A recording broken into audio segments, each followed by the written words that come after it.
Hi everyone, my name is Liz. I read and welcome to another video.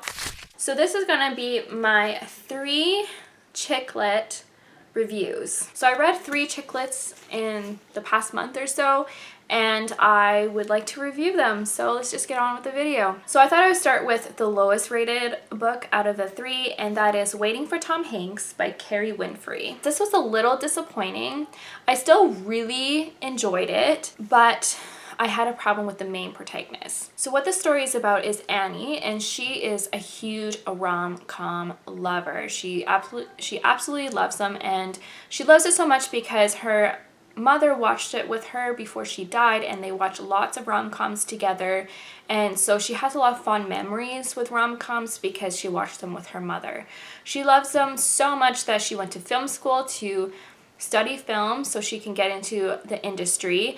And right now, currently, she's trying to write her first screenplay. Her life is kind of mundane, not overly, but she lives with her uncle. She's lived with him ever since her mother has passed, and they live in the house that she grew up in. And she has a best friend that lives nearby who works at the local coffee shop, and she's friends with the coffee owner there. And the setting itself is really lovely. I love all the side characters of the story. I loved her uncle and her best friend and the coffee shop owner, and I just loved the setting where she lived. I loved her house, and like I said, the coffee shop, I liked how she had a place that she always went to that was kind of a second home for her. So there were some really good things about the story. I also liked how it was written like a rom-com.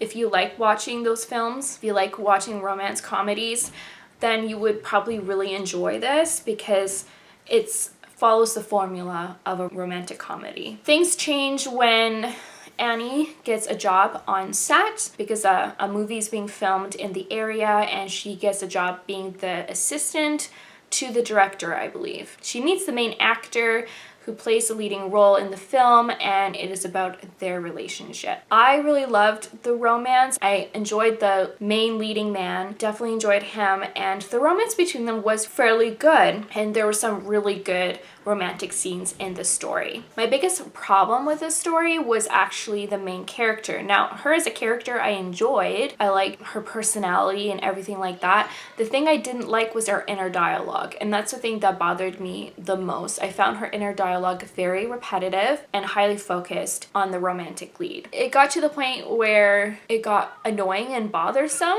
I felt like the story could have been expanded on a tad more, and I really wish there was a side plot to kind of divert the main character's focus from the leading man. I just felt like that was all she thought about. You know, she didn't overly think about her play all that much, and I just wish there was a side plot that she can divert her thinking so she's not solely thinking about the love interest. So in the end, you know, if those things were changed, there'd probably been a 4 or even 5-star read, but since it was reading like a 4-star, and then since I was having problems with the main character, I knocked it down to a 3-star rating. And so there we have it. The next book that I read was 3 Amazing Things About You by Jill Mansell. And again, this wasn't nearly as good as I hoped it would be. With this one, you follow 3 separate stories, which was kind of interesting. First story, we follow Haley. She struggles with cystic fibrosis, and she's been ill ever since she was little, and she's lived a lot longer than she thought she would. She is hooked up to an oxygen tank to help her with her breathing, and right now she's waiting for a lungs transplant. She is in love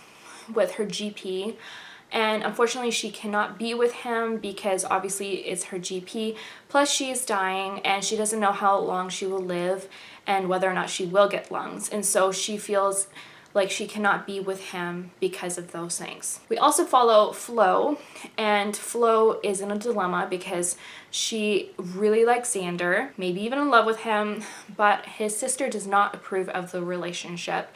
She is very against it, and she's very clingy to her brother. And then there's Tasha, and Tasha is in love with her boyfriend, and things are going really well, but he is a thrill seeker. He loves going on thrilling adventures and doing dangerous stunts, and she's very nervous that something will go wrong during one of these adventures. So there's 3 separate storylines happening all at the same time, and in the end they all converge, which was nice, and kind of cool. Something happens that brings all these characters together. So I will say I wasn't the biggest fan of this story, and I think it was mostly because of the 3 storylines. I found that I couldn't be fully invested in any of the characters because there were so many characters and 3 totally separate stories. There was nothing in common with any of the stories in the beginning, and I just found I was mostly bored throughout. It didn't help that I wasn't really excited about this book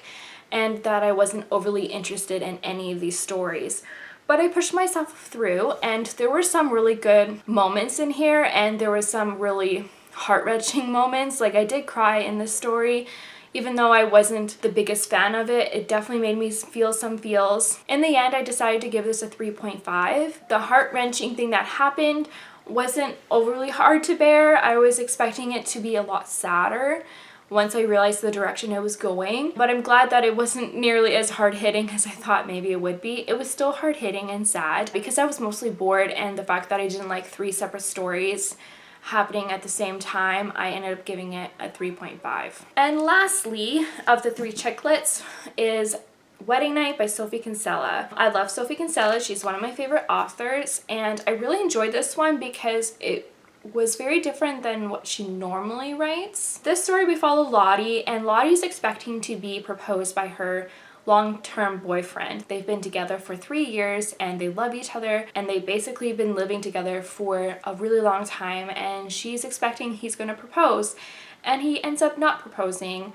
and she decides to end the relationship, sadly, because she wants to be married, she wants kids, and it looks like her boyfriend doesn't want those things. During her mourning period, while she's trying to get over the breakup, an old fling from her past named Ben calls her up, and they go out for dinner, and he reminds her that they made a pact that if they were 30 and not married, that they would get married. And so they decide to elope, and they do so, and they go to Greece because that's where they met and where they had their teenage fling, to try and relive what they had back then. There's also Fliss, who is Lottie's sister, and Fliss is going through a really hard divorce with her husband and is basically a single parent to her son. And when she finds this out, she is mortified and tries to stop Lottie from marrying Ben, and that doesn't go over well. When Lottie and Ben go on their honeymoon, Fliss decides to try and stop the wedding with the help of Ben's colleague from work. This was a lot of fun. It took a while to get into the main story. The author took their time to kind of build the foundation of the story, and then it wasn't until page like 70 or 80 where the proposal actually happens with Ben and Lottie, and that was the stuff that I was most excited about. So I was a little bored at first. Also, I wasn't expecting Fliss's perspective.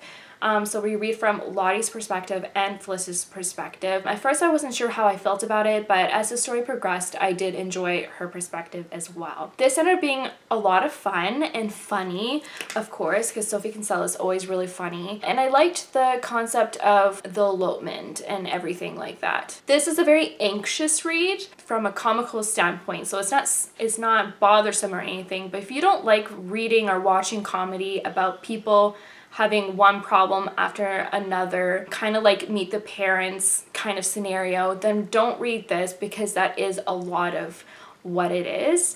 But I thought it was quite funny and enjoyable. There were some good romantic moments in here, but the comedy or the story is more about trying to break this couple up. It went in a direction that I wasn't anticipating and not quite what I wanted, but I still really enjoyed it because Sophie Kinsella's writing is really good, and the story did have a good happy ending like all chick lit does. So I ended up giving this a 4-star because I thought it was a really good solid read. So those are my reviews for 3 chick lits. If you've read any of these books, let me know what you thought about them.